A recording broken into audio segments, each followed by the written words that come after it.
direito previsto na Constituição. Existe uma lei ou um ato normativo violando um direito previsto na Constituição. Vem junto comigo.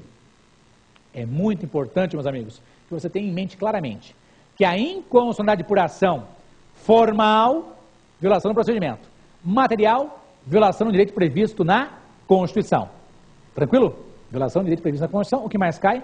Violação do artigo 5º da Constituição. Mas acabou a inconstitucionalidade? Não. Por ação pode ser formal, violação do procedimento, violação da iniciativa, do sistema de aprovação ou da espécie normativa. Inconstitucionalidade por ação material, violação de um direito previsto na Constituição. Tem uma lei que contraria o artigo da Constituição. Por exemplo, uma lei hoje estabelecendo a pena de morte em tempo de paz. Não é possível. Existe uma inconstitucionalidade por ação material. Foi violado o artigo 5º da Constituição. Agora, não podemos deixar de falar da inconstitucionalidade por omissão. Se ouvirem falar em inconstitucionalidade por omissão, o que significa isso? Existe um direito previsto na Constituição que depende de lei. E a lei não foi feita. Como é que pode cair em prova? Meus caros, existe uma norma constitucional de eficácia limitada que não foi regulamentada. Em prova, existe uma norma constitucional de eficácia limitada que não foi regulamentada. Vem comigo. Quer dizer que a inconstitucionalidade por omissão, eu tenho um direito previsto na Constituição que depende de regulamentação. E essa regulamentação não foi feita? Ela não foi feita. Hoje, isso pode se modificar, mas hoje, o direito de greve de servidores públicos depende de uma lei específica, que ainda não foi feita. A automação depende de uma lei específica, que ainda não foi feita. O GF depende de uma lei complementar, que não foi feito. Não foi feita ainda. E você percebeu que a inconstitucionalidade por ação foi feito algo, uma lei, contrariando um procedimento formal, contrariando um direito material. E existe a inconstitucionalidade por omissão. Omissão, ou seja, existe um direito previsto na Constituição que depende de regulamentação, e essa regulamentação não foi feita. Tem um direito previsto na Constituição que depende da lei, e a lei não foi feita. Ou até de um ato normativo. Ok? Queridos amigos, vimos então a inconstitucionalidade por ação, pode ser formal ou material, e a inconstitucionalidade por omissão. Vamos avançar para o segundo bloco, que é o bloquinho, ou bloco, grande bloco, pergunte ao professor.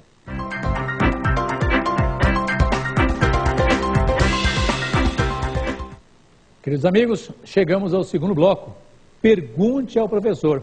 Perguntas feitas sobre o tema que foi ministrado, que é a inconstitucionalidade por ação, por omissão. Temas importantes que caem muito em prova da ordem em concurso público. Vamos enfrentar a primeira questão? Vamos ver o que foi perguntado para nós? Professor, o que é inconstitucionalidade por ação? Meus caros, questão importante, o que é uma inconstitucionalidade por ação? Vem comigo. A inconstitucionalidade por ação diz respeito à feitura de algo contrário à Constituição. E foi dito para os senhores que a inconstitucionalidade por ação se subdivide em formal e material. Vamos recapitular? A inconstitucionalidade por ação formal diz respeito à violação de um procedimento.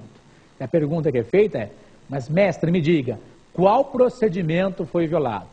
O que foi violado nesse caminho a ser percorrido para que o ato seja juridicamente perfeito, adequado? Vem comigo. Foi dito que pode haver a violação da iniciativa. Como assim iniciativa? Bom, é comum falar-se em prova, em concurso, que existe a iniciativa reservada.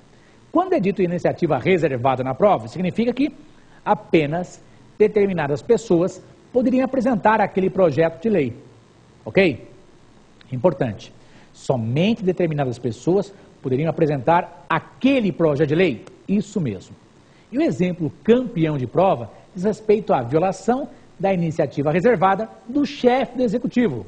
Entenda, do presidente da República. Onde eu vejo isso? No parágrafo 1º do artigo 61. É o que mais se pergunta em prova. Meu caro amigo, aumento de servidores públicos. Quem pode apresentar um projeto é o chefe do respectivo executivo. Quer dizer que é o chefe? Vem comigo. Se for servidor público federal, quem poderá apresentar o projeto? O presidente da República. Ok? Acabou? Não. E se for servidor público estadual? Compete ao governador do estado apresentar o projeto de lei estabelecendo o aumento do servidor público estadual.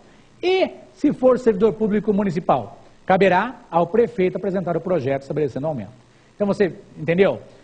O chefe do executivo é quem tem que apresentar o respectivo projeto de lei para estabelecer o aumento. Esse é um dos exemplos da inconstitucionalidade por ação formal. Existem outros, também existe a possibilidade, de inconstitucionalidade por ação formal se for violada a espécie normativa. Então, 2 exemplos campeoníssimos de prova foram falados no primeiro bloco. Emenda constitucional é o único mecanismo de modificar a Constituição hoje. Não posso usar emenda constitucional de revisão. Além disso, quando é dito de lei complementar cai muito em prova. Se a Constituição diz, mediante lei complementar, só posso usar lei complementar, não posso usar outra espécie normativa. E para finalizar, ainda com relação à inconstitucionalidade por ação formal, pode haver a contrariedade. Estamos repetindo, violação da iniciativa, quem apresenta o projeto.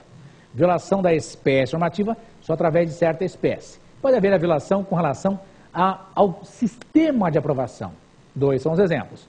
Se for lei complementar, por maioria absoluta. E uma emenda constitucional. A PEC é aprovada através de qual quórum? Se recordam? 3/5 em 2 turnos nas 2 casas do Congresso Nacional. São 4 votações, tendo que ser favoráveis. 2 votações na Câmara, 2 no Senado. Se começar na Câmara, 2 votações favoráveis na Câmara por 3/5 membros. Se começar no Senado, 2 votações favoráveis no Senado. Agora, presta atenção.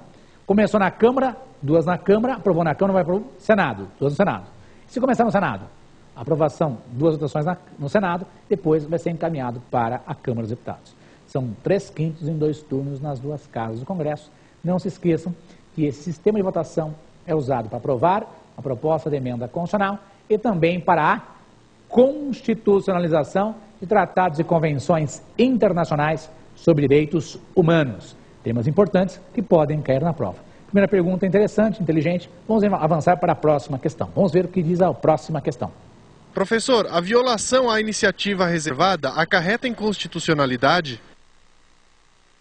Sim, foi dito, Se for violada a iniciativa reservada, existe inconstitucionalidade, sim.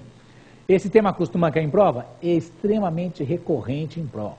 Então, nós vimos genericamente que a inconstitucionalidade por ação pode ser por violação à iniciativa, violação ao sistema de aprovação ou à espécie normativa. No caso em questão, retomamos a questão da iniciativa reservada. Reservada, presta atenção. Somente certas pessoas podem apresentar determinados projetos de lei. Só aquelas pessoas. Então, eu preciso olhar com muito cuidado a Constituição. Atualizar a Lei Orgânica Nacional da Magistratura. Quem pode propor? Só o presidente do Supremo Tribunal Federal, representando o Supremo Tribunal Federal. Importante, aumentar servidores públicos, só o chefe do respectivo Poder Executivo. Modificar a Constituição, só as pessoas listadas no artigo 60, incisos 1º, 2º e 3º. 1/3 da Câmara ou 1/3 do Senado. Ou a assinatura do Presidente da República. Ou mais da metade das Assembleias Legislativas, manifestando-se cada uma delas pela maioria relativa de seus membros. Vamos ver a próxima questão inteligente, tranquilíssimo. Vamos ver a próxima questão. Professor, quando posso usar um mandato de injunção? Muito bem, meus amigos, mandado de injunção, questão inteligente. O mandado de injunção é um remédio constitucional. Tranquilo? Isso é pacífico, está previsto na doutrina majoritária em várias regiões do nosso país. Mandado de injunção é um remédio constitucional. Daí vem a pergunta. Onde é que ele está previsto? Ele está previsto no inciso 71 do artigo 5º. Em inciso 71 do artigo 5º. E está dito lá que o mandado de injunção ele é usado para buscar a regulamentação de qualquer direito ou liberdade constitucional, especialmente as prerrogativas inerentes à nacionalidade, à cidadania e à soberania. Presta atenção. Mandado de injunção, de modo bem simples, faz parte do controle difuso de constitucionalidade. O que significa isso? Que qualquer pessoa poderia utilizar o mandado de injunção. Para buscar o quê? Para buscar a regulamentação. E do quê? De um direito previsto na Constituição que está pendente de regulamentação. Não foi feita a lei, não foi feita a norma. Presta atenção. Mandado de injunção é um remédio constitucional que é usado quando existir uma norma constitucional de eficácia limitada. Não